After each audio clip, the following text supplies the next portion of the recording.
historic San Diego back home in California, or it reminds me of Knott's Berry Farm. It's like a little, like, to me, it looks like a Western ghost town. And because we're not native Floridians, this will be a really good way to learn about the history. We lived here long enough, right? We might as well learn. Hey all, welcome to the Antiques and Appraisal Fair of Osceola County. We are in historic Kissimmee at Pioneer Village. Y'all, I'm so excited. The excitement is in the air. It's not quite 100 degrees yet, which is a win already for Florida. So we have some vendors setting up. We have some silver over here. We have a historic, I'm not sure what you would call them, a spinner. So we can see a little bit of that old Florida life. We have somebody who's using a whip, a la Indiana Jones. We have this beautiful church behind us that's actually a functioning church. As soon as I came in, I don't know about you guys, but what you're drawn to when you visit different areas, but as soon as I go anywhere in the South, I want to see the church. When we were in Savannah, when we're in Charleston, when we go to Washington, D.C. and Pennsylvania, I love churches. Hey guys, let's take a peek. It is air conditioning here, which is so awesome. So it looks like we have some either, I'm not sure, dark walnut or dark mahogany in here with beautiful stained glass. So it looks like over here there's a plaque that says the Osceola County Historical Society gratefully acknowledges the generosity of Sam Lookford family, whose contribution helped construct this 1800s replica church. So I just love everything about this. We have these reproduction globe lamps, which of course historically would have had candles, but I love that they're recreated with electricity. We have these beautiful purple and yellow stained glass windows. These are what is known as arrow windows. I'm not sure where the name originated. Maybe because they look like the tip of an arrowhead, but these are, anyway, arched arrow windows. You have these beautiful beams overhead.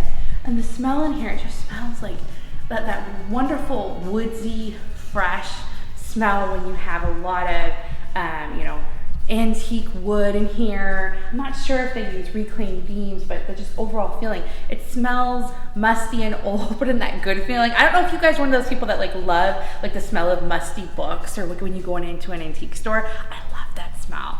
It's like, ooh, something old and vintage. Yes, that's my smell. But it's just, I love it in here. The light is so glowy, and it looks like they have a little vintage, or antique, I should say, piano over in the corner.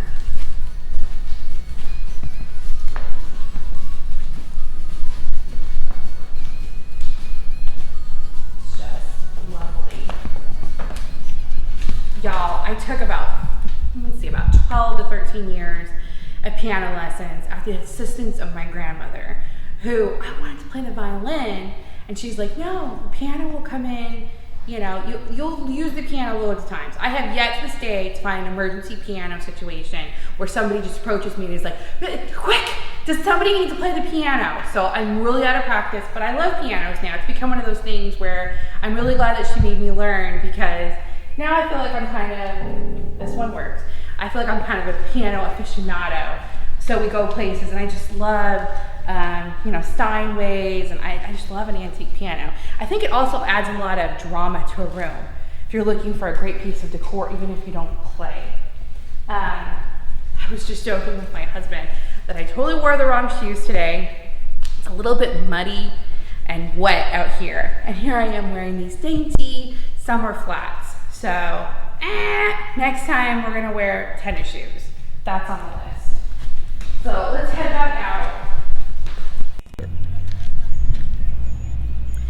I don't know if you guys are a big Anne of Green Gables fan, or Little Women, or Little House on the Prairie. I'm a huge Anne of Green Gables fan. And I don't know if you guys ever daydreamed like I did as a kid, but I would always daydream, oh yeah, I could totally have made it in the 1800s. I could have, I could have lived in a cabin. I could have shopped at a general store. I could have gone into a carriage. And then you start to think, except there was no electricity or Wi-Fi or running water or modern bathrooms or plumbing, or women didn't have any rights. But except for that, it seems like a pretty cool idea. So it's really fun to come to a place like this and sort of play pioneer for a day, or play Anne of Green Gables. So let's take a little look at the general store.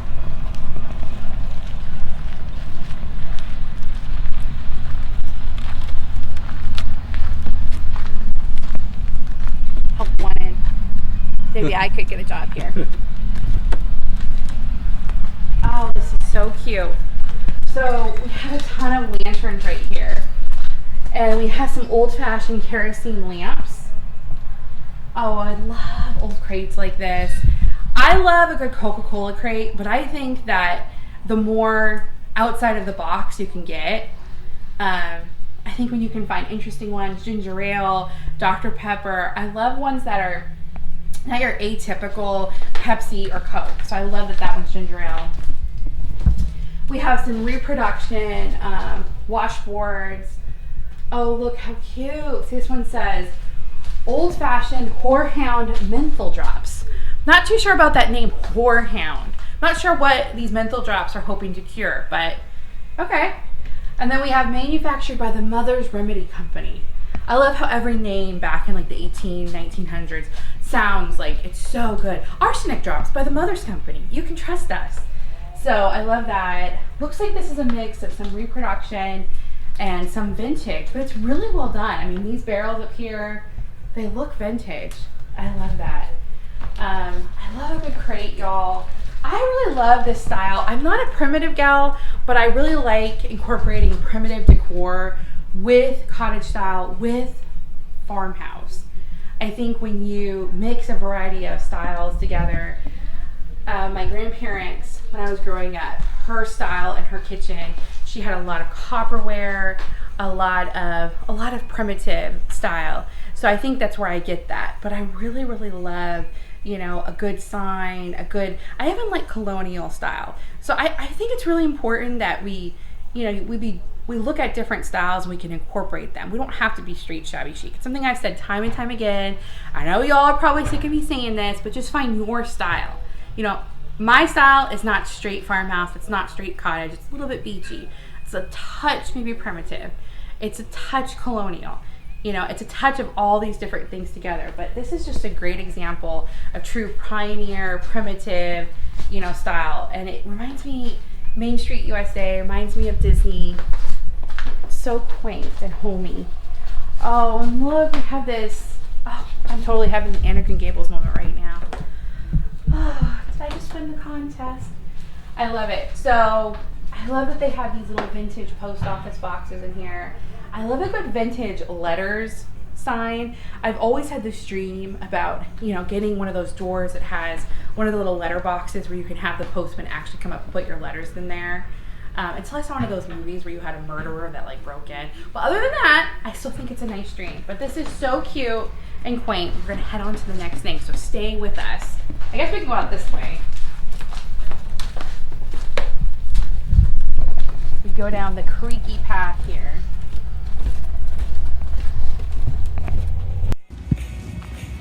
We were invited to this lovely location by the Osceola Historical Committee, and we were invited by Historic Laniers Antiques in the historic downtown Kissimmee Marketplace.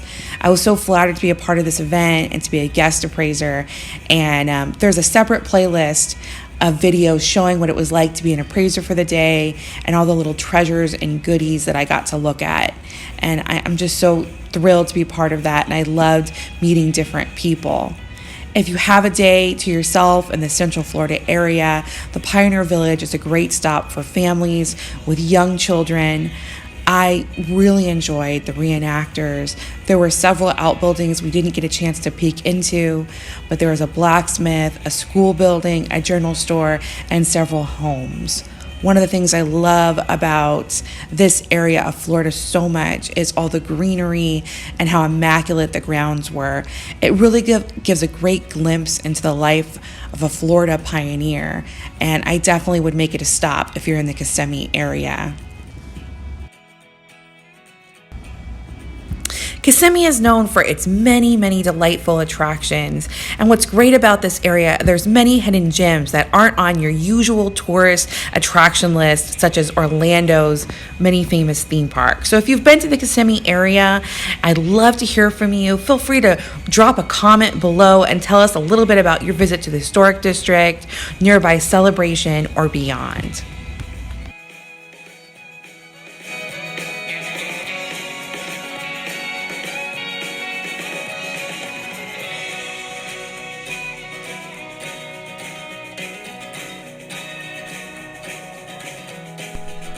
Have you joined the Pickers Club yet? Come on, you know you want to.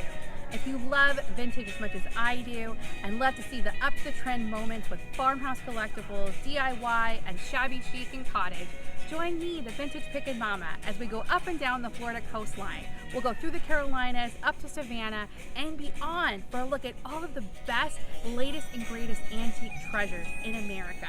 So join the Pickers Club and subscribe to the Vintage Pickin Mama on YouTube.